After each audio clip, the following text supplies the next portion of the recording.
네, 오늘은 에레미야 44장의 말씀을 통해서 역사를 통해서 배우는 것이라는 제목으로 함께 하나님 말씀을 생각해 보겠습니다. 에레미야 44장은 에레미야의 사역의 마지막을 보여주는 본문입니다.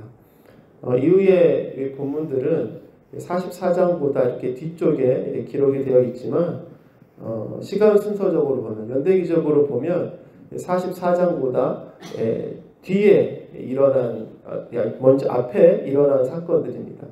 따라서 오늘 본문인 44장이 바로 에레미야 선지자의 마지막 사역을 우리들에게 보여주고 있습니다.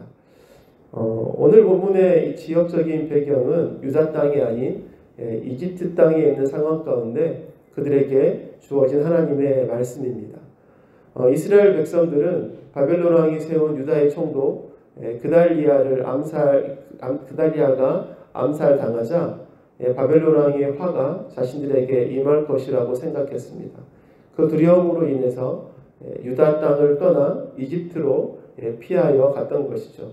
물론 하나님은 유다 땅에 머물 것을 이야기하셨습니다. 그렇지만 백성들은 그런 하나님의 말씀에 순종하지 않았었죠. 여전히 불순종하고 이집트 땅에서도 하나님의 말씀을 듣지 않는 어리석은 백성들의 모습을 오늘 본문이 보여주고 있습니다. 하나님의 징계와 또 심판의 역사 속에서 역사를 통해서 깨닫고 배워야 할 것들을 백성들은 놓치고 있었습니다. 역사를 단순한 정보로 알고 있었죠. 만약 역사를 통해서 배워야 할 것들을 바로 깨닫고 배웠다면 이집트에서의 이들의 삶은 조금은 달랐을 것입니다. 그런데 백성들은 여전히 옛 모습을 그대로 간직하고 살아가고 있었어요. 그럼 우리들은 역사를 통해서 배워야 합니다. 성경의 역사들을 보면서 배우고 또 뿐만 아니라 우리의 지나온 삶들과 또 하나님 앞에서 보낸 시간들을 통해서 우리는 늘 배워야 하는 것입니다. 그렇다면 도대체 역사를 통해서 우리가 배워야 할 것이 무엇입니까? 그것은 첫째로 우리의 믿음의 대상이 누구인지 배워야 합니다. 믿음의 대상이 누구인지요. 17절, 18절 말씀에 보면 이렇게 되어 있습니다. 우리는 우리의 입으로 맹세한 대로 할 것이요. 우리와 우리 조상들과 우리 왕들과 우리 고관들이 유다 성읍들과 예루살렘 거리에서 하던 대로 우리도 하늘 여신에게 제물을 살라 바치고 그에게 술 제물을 바치겠소. 하늘 여신을 섬길 때에는 우리에게 먹을 양식이 풍족하였고 우리가 잘 살았으며 재앙을 만나지도 않았는데 우리가 하늘 여신에게 제물을 살라 바치는 일을 그치고 그에게 술 제물을 바치는 일을 그친 뒤부터는 우리에게 모든 것이 부족하게 되었고 우리는 전쟁과 기근으로 죽게 되었어. 여러분, 우상을 버리고 하나님을 섬기라는 에레미야의 말에 이집트에 있는 백성들은 계속해서 하늘 여신이라는 우상을 섬기겠다고 합니다. 그런데 그렇게 하기로 한 이유가 무엇이었습니까? 우리가 하늘 여신에게 제물을 바치고 이렇게 술을 바치고 그를 열심히 섬길 때에는 우리가 풍족하고 안전했다는 거예요. 그런데 하늘 여신에게 제물을 바치지 않고 술을 바치지 않고 그를 섬기는 것을 그쳤을 때에 우리에게 전쟁과 기근이 우리에게 임해서 우리가 죽게 되었다. 바로 이 이유로 우리는 계속해서 하늘 여신을 더욱더 열심히 섬기겠다. 그런 마음을 먹었다는 거죠. 열심히 섬기면 에덴처럼 양식이 풍족하고 잘 살고 재앙도 없고 전쟁도 없는 삶을 살 것이라는 생각을 했던 것입니다. 그런데 여러분, 이러한 생각이 바로 불신앙이었죠. 유다 백성들이 하나님의 심판을 당한 것은 그들이 하나님을 섬기지 않았기 때문입니다. 하나님의 말씀에 순종하지 않았기 때문이죠. 결코 이들의 생각처럼 이들의 열심과 정성이 부족했기 때문이 아닙니다. 그들의 믿음의 대상이 잘못되었기 때문이죠. 유다 백성들은 역사를 통해서 이것을 배워야 했습니다. 그들이 당한 심판이 그들의 열심과 정성이 부족했기 때문이 아니라 그들의 믿음의 대상이 잘못되었기 때문이라는 사실이었습니다. 역사를 통해서 유다 백성들은 오직 그들의 믿음의 대상이 여호와 하나님이어야 한다는 것을 배워야 하는 것이죠. 그럼 우리가 살아가는 삶 속에서도 이와 같은 일들은 여전히 존재하는 것 같습니다. 세상의 많은 종교들이 그들 나름의 구원을 이야기하지만 여러분 그들의 공통적인 생각들이 있어요. 그것이 무엇입니까? 지성이면 감천이다라는 거죠. 우리의 정성과 우리의 수고와 우리의 헌신과 노력을 들이면 하늘이 감동해서 우리에게 은혜를 준다는 것입니다. 그것에 구원이 있다고 믿죠.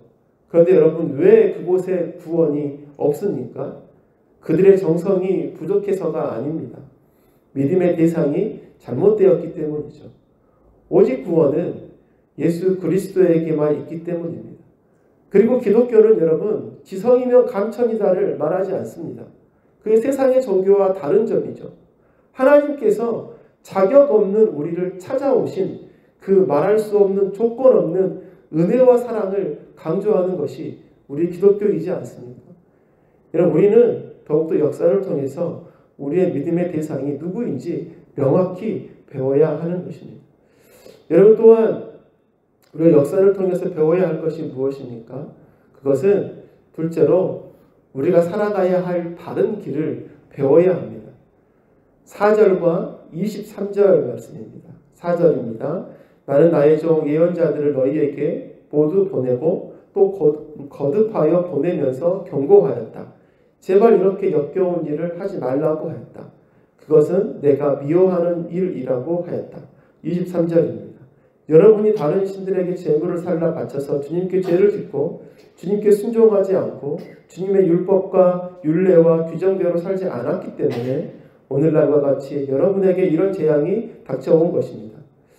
하나님께서는 에레미야를 통해서 죄를 회개하지 않고 돌아서지 않는 백성들에게 행하신 하나님의 일들을 언급하고 계십니다.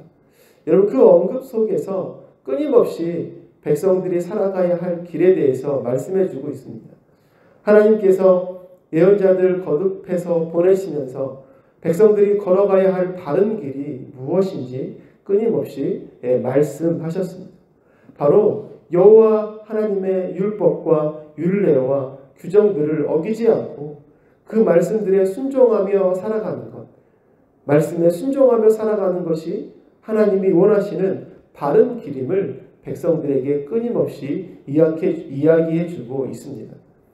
여러분 결국 왜 북이스라엘이 역사 속에서 아수르에게 그리고 남유다는 바벨론에게 멸망을 당하였습니까? 하나님의 백성들이 걸어가야 할 바른 길을 놓쳤기 때문이죠. 역사를 통해서 배워야 하는 것이 이것입니다. 하나님의 백성들이 살아가야 할 바른 길이 무엇인가? 그 길은 여호와의 말씀을 기억하고 그 말씀에 순종하며 살아가는 길임을 역사를 통해서 배워야 하는 것이죠. 이것이 우리가 살아가야 할 바른 길인 것입니다. 역사를 통해서 배운 그 바른 길은 여러분 지금도 여전히 우리가 걸어가야 할 길임을 우리는 기억해야 합니다. 시대가 변하고 또 상황이 바뀌어도 이 길은 여전히 변하지 않는 길임을 기억해야 하죠. 시편 119편의 찬양처럼 주님의 말씀은 내 발의 등이요 내 길의 빛입니다. 여러분 이 찬양의 가사처럼 여전히 주님의 말씀을 따라 순종하며 살아가는 삶, 여러분 이것이 우리들이 걸어가야 할 바른 길인 줄로 믿습니다. 역사를 통해서 우리가 걸어가야 할 바른 길을 우리가 명확히 보고 배우는 우리가 되기를 소망합니다. 마지막으로 우리가 역사를 통해서 배워야 할 것이 무엇입니까? 그것은 셋째로 하나님의 신실하심을 배워야 합니다. 6절과 30절 말씀입니다. 6절입니다. 그래서 내가 나의 타오르는 분노를 퍼부어서 유다의 성읍들과 예루살렘의 거리를 불태웠고 그래서 그것들이 모두 오늘날과 같이 폐허와 황무지로 바뀌어 버렸다. 30절 말씀입니다. 나 주가 말한다. 내가 유다 왕 시드기야를 그의 목숨을 노리고 있던 그의 원수인 바벨로니아 왕 느부갓네살의 손에 넘겨주었던 것과 같이 이집트 왕 바로 흐무라를 그의 목숨을 노리고 있는 그의 원수들의 손에 넘겨주겠다. 유다 백성들의 어리석음이 무엇입니까? 하나님의 신실하심을 기억하지 못하고 여전히 죄 가운데 거하고 있다는 겁니다. 여러분 6절의 말씀이 무엇을 의미합니까? 하나님의 심판의 명령이 철저하게 이루어져서 유다와 예루살렘이 폐허가 되고 황무지가 되었다는 것을 말해주고 있습니다. 말씀을 이루시고 성취하시는 신실하신 하나님을 보여주고 있습니다. 그리고 이러한 하나님께서 이집트에 있는 유다 백성들에게 그들의 심판에 대해서도 말씀하고 있습니다. 심지어 반드시 하나님의 심판을 이루시겠다는 징표로 이집트 왕이 원수에게 잡히게 될 것을 말씀하고 있죠. 이스라엘의 역사가 무엇을 증명해 주고 있습니까? 말씀을 성취하시고 또 약속을 지키시는 신실하신 하나님을 보여주고 있습니다. 유다 백성들은 그들의 역사를 통해서 이 신실하신 하나님을 배워야 했던 것이죠. 그런데 여러분 이것은 우리들도 마찬가지입니다. 성경의 역사들이 우리들에게 증명해 주고 있는 것이 무엇입니까? 특별히 구약과 신약을 통해서 우리가 알 수 있는 것이 무엇이죠? 구약의 예언들이 신약에서 신실하게 성취되어지는 것들을 볼 수 있습니다. 무엇보다도 예수 그리스도를 통해서 이루신 예언과 성취들이 하나님의 신실하심을 더욱더 우리들에게 증명해 주고 있지 않습니까? 우리 하나님은 여전히 언제나 신실하신 하나님이십니다. 이 하나님의 성품을 우리가 잘 기억하고 우리가 삶 속에서 하나님께서 우리에게 약속하신 것들을 이루시는 분이심을 우리가 믿으며 살아가는 우리가 되어야 될 줄로 믿습니다. 우리 말씀을 맺겠습니다. 역사를 통해서 우리가 무엇을 배워야 하는가? 첫째로 우리의 믿음의 대상이 누구인지 명확히 배워야 합니다. 둘째로 우리가 살아가야 할 바른 길을 명확히 배워야 합니다. 셋째로 하나님의 신실하심을 분명히 배워야 하는 것이죠. 이러한 배움들을 잘 기억해서 삶 속에서 더욱더 하나님께서 기뻐하시는 삶을 잘 살아가는 우리 모두가 되시기를 간절히 소망합니다.